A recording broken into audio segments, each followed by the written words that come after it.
Hi friends, నేను మీ నరసింహ. తెలుగు పల్లవి ఛానల్కి స్వాగతం.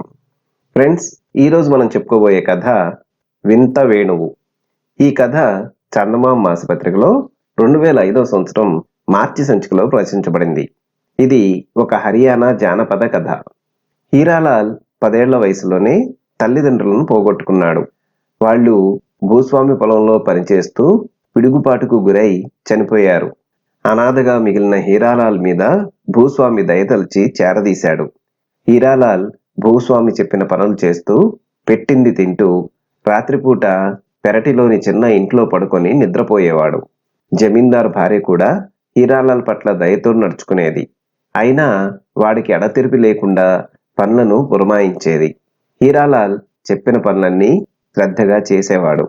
ఇలా 2 ఏళ్లు గడిచాయి.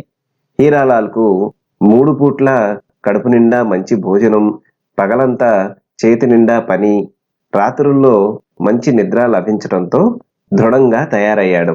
అతన్ని చూసిన భూస్వామి అతడు పొలం పనులకు మరింత ఉపయోగపడగలడని భావించి పొలంలో పనిచేస్తున్న ఇద్దరిలో ఒకరిని తొలగించి ఆ స్థానంలో హీరాలాల్ని నియమించాడు.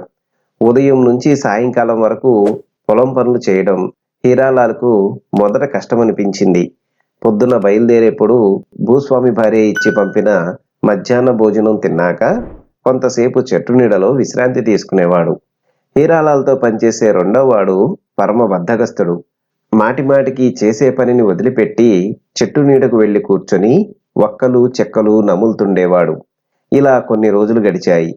హీరాలాల్ ఒళ్ళు దాచుకోకుండా పనిచేస్తాడని గ్రహించిన ఆ రెండోవాడు చెట్టు నీడలో పడుకొని కునుకు తీసేవాడు. అయినా అతని గురించి భూస్వామికి ఫిర్యాదు చేయడం హీరాలాల్కు నచ్చలేదు. అయితే ఇలా పొలంలో కాయకష్టం చేస్తూ జీవితాంతం గడపడం కూడా అతనికి ఇష్టం లేదు. మరెక్కడికైనా వెళ్ళి స్వయంగా ఏదైనా జీవనోపాధి చూసుకోవాలని తీవ్రంగా ఆలోచించసాగాడు. ఒకరోజు తెల్లవారగానే తన బట్టలను మూటగట్టుకొని భుజానికి తగిలించుకొని భూస్వామి సమక్షానికి వెళ్ళాడు. అతన్ని చూడగానే భూస్వామి ఆశ్చర్యంతో, "ఏమైంది హీరాలాల్, ఎక్కడికి బయలుదేరావు?"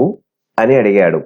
"అయ్యా, గత 5 ఏళ్లుగా నన్ను కాపాడినందుకు చాలా కృతజ్ఞతలు.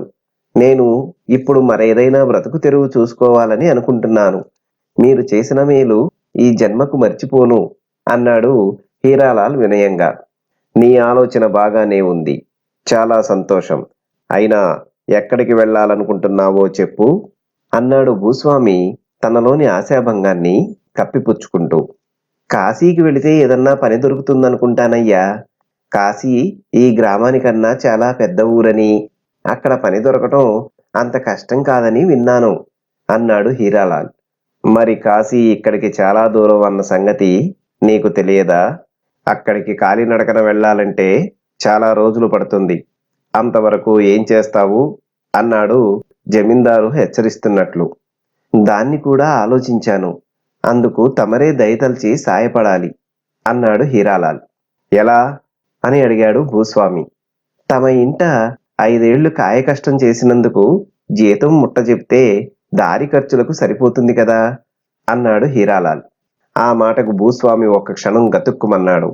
వెంటనే తేరుకొని, "అంటే ఇక్కడి నుంచి వెళ్ళిపోవాలని ఒక నిర్ణయానికి వచ్చేశావన్నమాట" అన్నాడు. "అవును" అన్నాడు హీరాలాల్ దృఢంగా.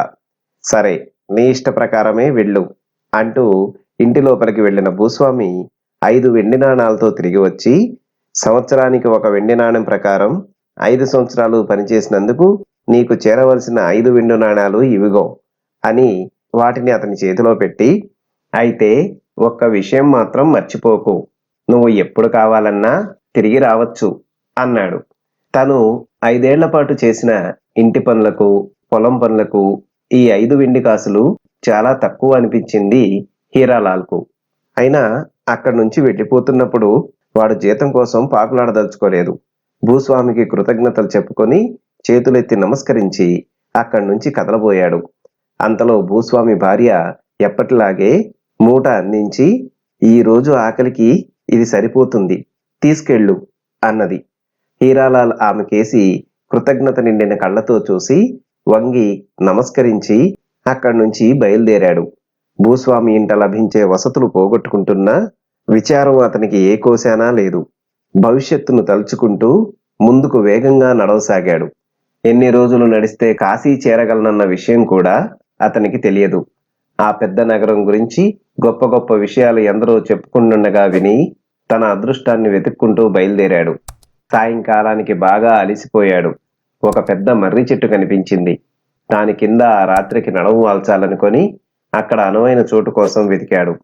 తను చూసిన చోటికి కొద్ది దూరంలో ఒక వృద్ధుడు పడుకొని నిద్రపోవడానికి ప్రయత్నిస్తుండడం అతను గమనించాడు. ఆయన జడలు కట్టిన పొడవాటి జుట్టు ముడివేసుకుని చింపిరి బట్టలతో కనిపించాడు. హీరాలాల్ను చూడగానే ఆయన లేచి కూర్చుని పలకరించాడు. హీరాలాల్ క్షణాల్లో తన గురించిన వివరాలు, ఉపాధి కోసం కాశీకి వెళ్తున్న విషయం చెప్పాడు. వృద్ధుడు మందహాసం చేస్తూ, నాయనా, ఇప్పటికి వచ్చావన్నమాట. నా జ్ఞానాన్ని నీతో పంచుకోవాలని ఇన్నాళ్ళు నీకోసం ఎదురు చూస్తున్నాను అన్నాడు. పంచుకోవడం అనే మాట వినగానే హీరాలాల్కు భూస్వామి భార్య కట్టి ఇచ్చిన భోజనం మూట జ్ఞాపకం వచ్చింది. అతడు వెంటనే మూటను విప్పి వృద్ధుడికి కొంచెం పంచి ఇచ్చాడు. ఇద్దరూ తినడం పూర్తి చేశారు. ఈ వృద్ధుడు తనకెలాంటి జ్ఞానం అందివ్వగలడా అని హీరాలాల్ ఆసక్తిగా ఎదురు చూశాడు. చాలా దూరం నుంచి నడిచి రావడంతో నువ్వు బాగా అలిసిపోయావు. ఈ రాత్రికి బాగా నిద్రపో. రేపు ఉదయం లేవగానే జ్ఞానబోధ చేస్తాను అని చెప్పి వృద్ధుడు అలాగే పడుకొని నిద్రపోయాడు.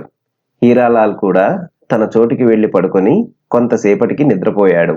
తెల్లవారక ముందే ఇద్దరూ లేచి కూర్చున్నారు. వృద్ధుడు తన అనుభవాలను, తను బైరాగి కావడానికి గల కారణాలను, లోక వ్యవహారాలను చాలాసేపు వివరించాడు. అంతా చెప్పాక, ఇప్పుడు నా వద్ద మిగిలి ఉన్నది ఇదొక్కటి మాత్రమే అంటూ సంచిలో దాచుకున్న గంధపు చెక్కతో తయారు చేసిన ఒక వేణువు తీసి ఇచ్చాడు. దానిని తీసుకున్న హీరాలాల్ పైకి కిందకి తిప్పి చూస్తూ, దీనిని మోగించడం ఎలాగో నాకు తెలియదు స్వామి అన్నాడు. అవును, దాన్ని గురించి నీకు చెప్పలేదు కదూ.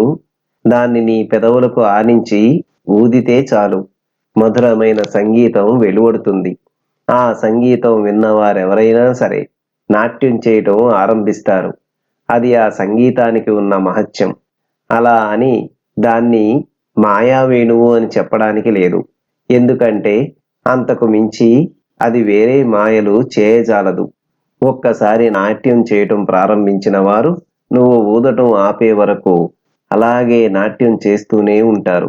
ఆ తర్వాత తాము పొందిన ఆనందానికి ప్రతిఫలంగా నీకేదైనా కానుకగా ఇస్తారు.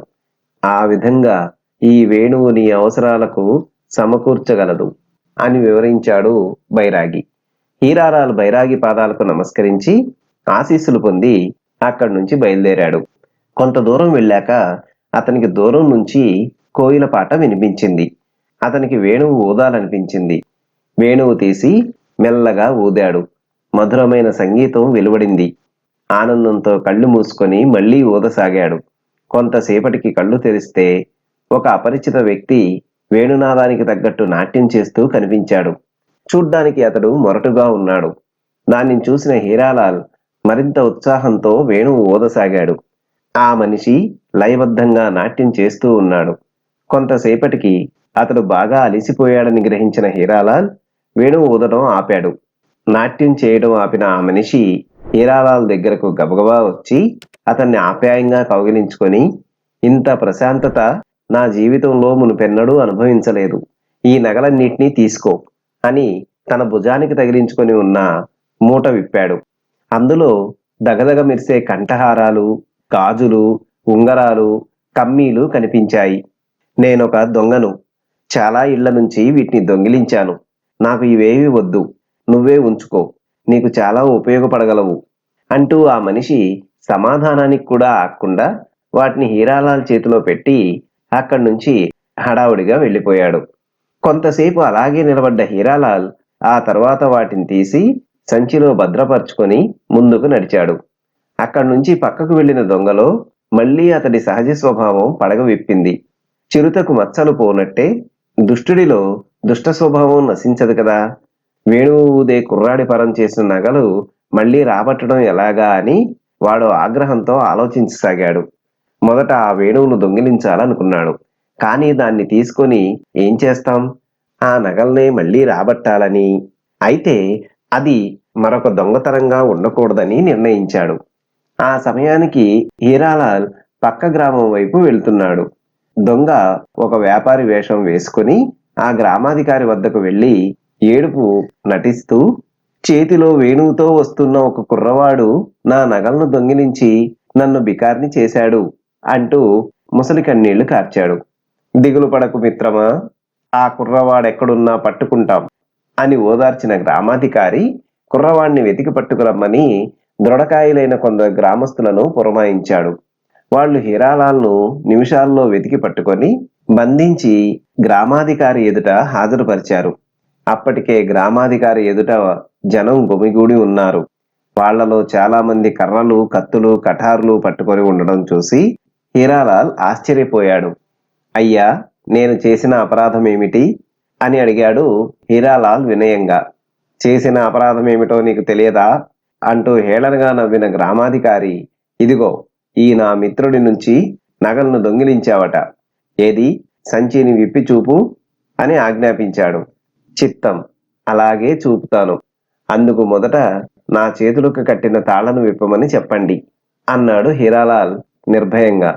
గ్రామస్తులు అతని చేతికి కట్టిన తాళ్లను విప్పారు. హీరాలాల్ వేణువును తీసి ఊదసాగాడు. అంతే, వేణువు నాదానికి అక్కడ ఉన్నవారందరూ గ్రామాధికారితో సహా నాట్యం చేయసాగారు. ఆ వేణువు ఊదనివ్వకండి, వాడు ఆ తర్వాత ఆపడు అని అరిచాడు దొంగ.